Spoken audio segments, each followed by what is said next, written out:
Bonjour à tous, c'est Christine. Cette vidéo est la deuxième que je fais sur le thème des Lego. Donc si vous n'avez pas vu la première, je vous invite à aller le faire juste après. Il n'y a pas d'ordre, hein. Vous pouvez d'abord regarder celle-là, il n'y a pas de souci.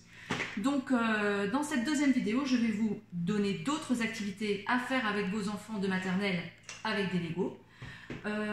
Donc une activité qu'on utilise en classe, que l'on voit dans beaucoup de classes, qui est le repérage spatial avec une boîte à œufs. Donc voilà, vous prenez une boîte à œufs, dans laquelle vous mettez quelque chose que vous avez fait à la main. Je l'ai fait à la main, c'est vraiment... Je place ma petite feuille dans ma boîte à œufs. Et là, pour l'enfant, il s'agit de mettre dans les alvéoles les cubes qui correspondent, enfin les pièces qui correspondent. Donc là, je rouge, voilà. Ici, je mets un bleu. Je dois remettre un bleu ici. Enfin, vous avez vu le principe. Donc, il doit reproduire ce modèle. Donc, repérage spatial avec les couleurs. Vous pouvez vous inventer d'autres fiches. Donc là, par exemple, j'en ai fait une avec des dés. Et là, on travaille sur la quantité. On s'en fiche complètement de la couleur qu'on va mettre dedans. Ici, j'en mets 2. Ici, j'en mets 3. Et ainsi de suite. Voilà. Et là, c'est pareil. Vous pouvez vous inventer toutes les fiches que vous voulez. Avec des dés, avec des couleurs. Vous pouvez mettre des quantités. Donc, du coup, vous travaillez les quantités et le repérage spatial. Alors, voilà, c'est sans fin, vraiment. Donc, voilà pour la boîte à œufs. Ensuite, vous pouvez faire une activité que l'on fait en classe, mais que l'on peut faire avec des Lego, c'est de ranger du plus petit au plus grand. Donc vous, adultes, vous lui préparez des tours de... Même pas obligé de prendre la même couleur d'ailleurs. Hein. Vous lui préparez des tours de 1 à, on va dire, 3 au départ, puis ensuite 5, 6, et puis à la fin, si votre enfant est en grande section, on va jusqu'à 10. Donc, vous lui préparez des tours et lui doit les ranger de la plus petite à la plus grande.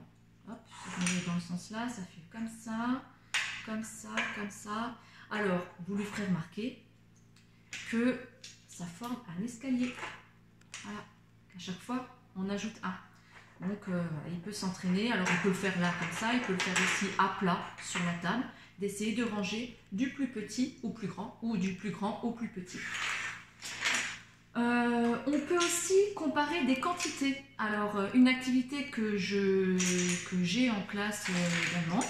Donc, comparer des quantités, c'est aussi une compétence scolaire. Donc, par exemple, voilà, je fais à la main. Donc, vous présentez 2 cartes aux enfants, c'est une simple feuille coupée en 2. Et vous lui dites, alors, sur quelle carte il y en a le plus? La rouge ou la bleue? Évidemment, il peut compter. S'il connaît la suite des nombres et qu'il sait que 9 c'est plus grand que 8, bon ben ça marche.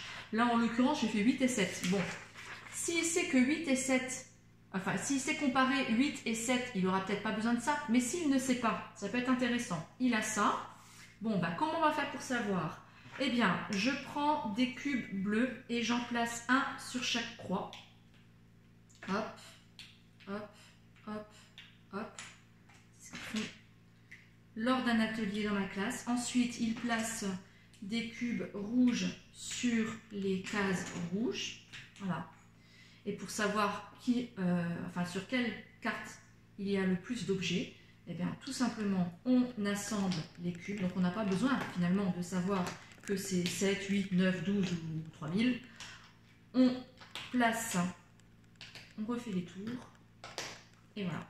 Et là, l'enfant est en mesure de vous dire, je ne sais absolument pas combien il y en a sur cette carte, mais je sais te dire que là, il y en a plus que là.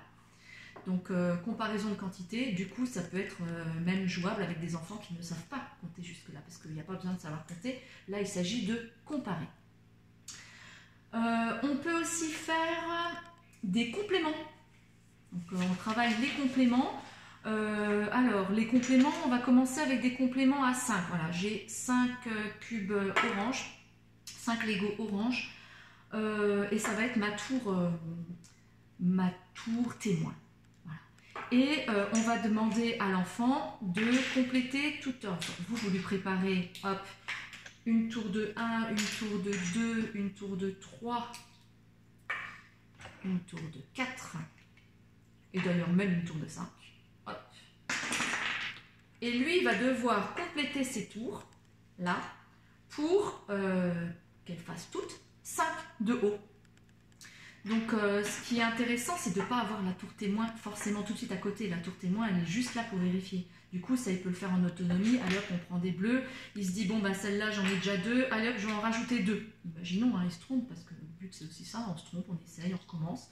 Donc il en met 2. Il est persuadé que c'est ça. Hop. Puis après, il compare. Ah bah non, je me suis trompée. J'en avais pas mis assez. Donc il peut se corriger. Donc vous le laissez faire toutes ces tours et puis après on compare avec la tour témoin. On peut aussi lui dire, bah écoute, voilà, tu as tes tours, là, tes tours jaunes, et moi je te donne 3 cubes bleus. Ou vous lui dites pas, vous lui dites, moi je te donne ça, c'est à lui de compter. Voilà. Donc vous lui donnez 3 cubes bleus, vous lui dites, voilà, moi je te donne ça. Sur quel tour je vais devoir la rajouter? Du coup ça ne fait pas la même question en mathématiques, c'est important. Du coup, voilà, ben, je vais les mettre où ces 3 cubes? Donc lui, il essaye de compter déjà combien ont ces tours jaunes, combien elles ont de cubes, et se dire, bon bah tiens, je pense que là il y en a 3, si je rajoute les 3, ça peut peut-être faire 5. Hop, ah bah non, c'était pas ça. Alors 3, du coup il faut que je prenne une tour jaune plus petite, alors, je vais prendre celle-ci, donc 3 et 2, ah bah oui, là ça fait 5. Donc voilà, il faut qu'il réfléchisse avant à la tour qu'il va choisir. Puis après, il peut comparer. Ensuite, qu'est-ce qu'on peut faire? On peut, oui, bien sûr, verbaliser. Une fois que ces tours sont construites, on lui dit, bah, tu vois, là, il y en avait 5, et ben 5, on peut faire 3 et 2. 5, c'est aussi, si on met 4 et encore 1. 5, c'est aussi 3 et encore 2. Voilà, donc vous le faites verbaliser ça. Et on va terminer avec une dernière activité qui est la décomposition. Donc la décomposition des nombres, vous avez 5. Alors, par exemple, devant lui, vous lui mettez, allez, on va prendre des jaunes, vous lui mettez 5 cubes. Paf, paf, paf. Et on se dit que dans chaque panier, on va se faire des petits paniers. Allez hop, je vais en faire sur... Hop, voilà.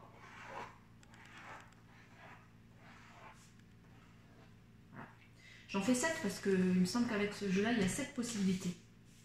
Donc, je dis, ben voilà, je veux 5 choses, dans 5 cubes dans chaque panier. Donc là, ben évidemment, j'ai 5 fois 1, 5 cubes de 1. Voilà, 5 unités, ça marche. À côté, je peux dire, bon ben je fais 1, 2, 3, et cette fois-ci, je vais mettre une tour de 2.